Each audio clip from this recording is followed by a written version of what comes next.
Hey there, and welcome to the Contentment Creator Podcast, the show designed especially for creative entrepreneurs just like you who are committed to a beautiful life that's rooted in courage and contentment, and that's blooming with creativity and prosperity.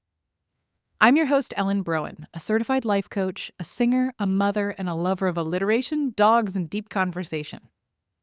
This show is designed to become a part of your daily routine to help you, fellow contentment creator, dig deep to clarify your life vision, catalyze your creative flow, and fuel your entrepreneurial fire in just a few inspiring minutes each day.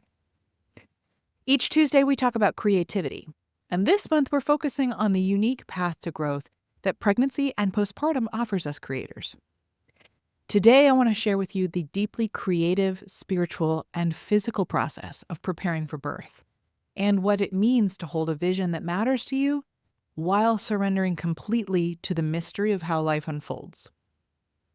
If you listened to yesterday's episode, you know that my journey toward motherhood started years before I even conceived. I was doing therapy around my rage, generational trauma, and self-regulation. I was building capacity for the kind of mother I wanted to become. And when I became pregnant, I knew the birth itself wasn't just a medical event to me.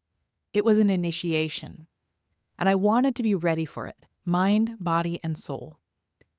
So I started preparing the way I would for any powerful creative project, with visioning, with intention, with rituals.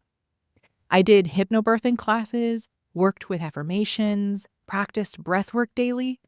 I created birthing mantras and listened to meditations every night.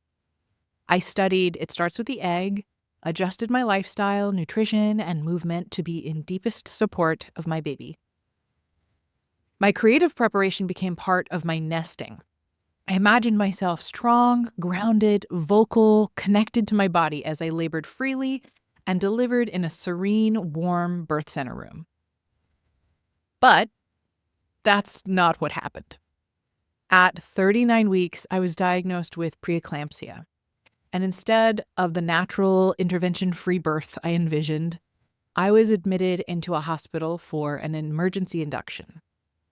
Within hours, my path diverged from every plan I had made. I was on constant observation for seizures and eclampsia crises, and my induction took 2.5 days of medications and physical interventions. And then, after my daughter was born, things did not get easier.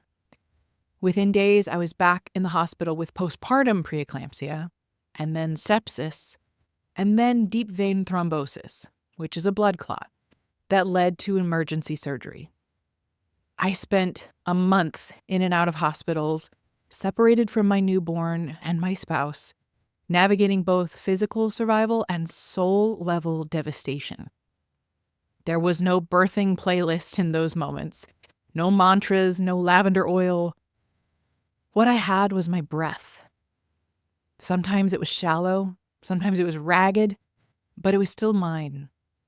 What I had was the choice to meet every terrifying moment with presence. Not because I felt brave, but because I had no other option but to keep living. And here's what I want to say to any of you preparing for a birth, literal or metaphorical.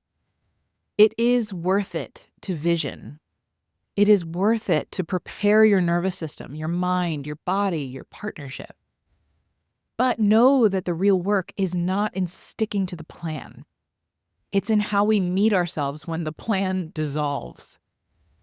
My creative preparation mattered, not because it worked the way I hoped, but because it gave me a center to return to. When everything was spinning out, I still had a sense of who I was. And that was a gift.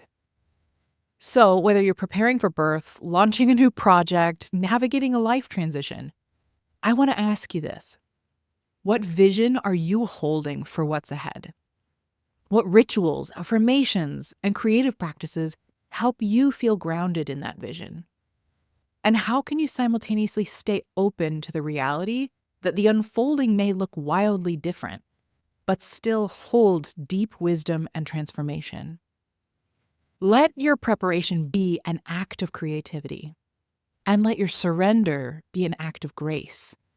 Tomorrow we'll shift into how this transformation affected my community and marriage, how some relationships softened and others cracked, because nothing about becoming a parent leaves your world unchanged. But for today, I want to leave you with this. We don't prepare for birth to control the outcome. We prepare to meet ourselves with love, no matter what it brings. And that's the most creative act of all. Thank you for being here with me today and holding my story.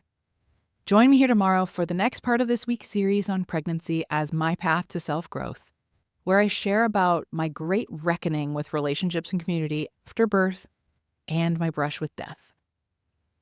If you enjoyed today's episode, please share the love by sending it to someone you know it would support, and by leaving reviews and comments. It would truly mean the world to me to hear from you and to support those you care about.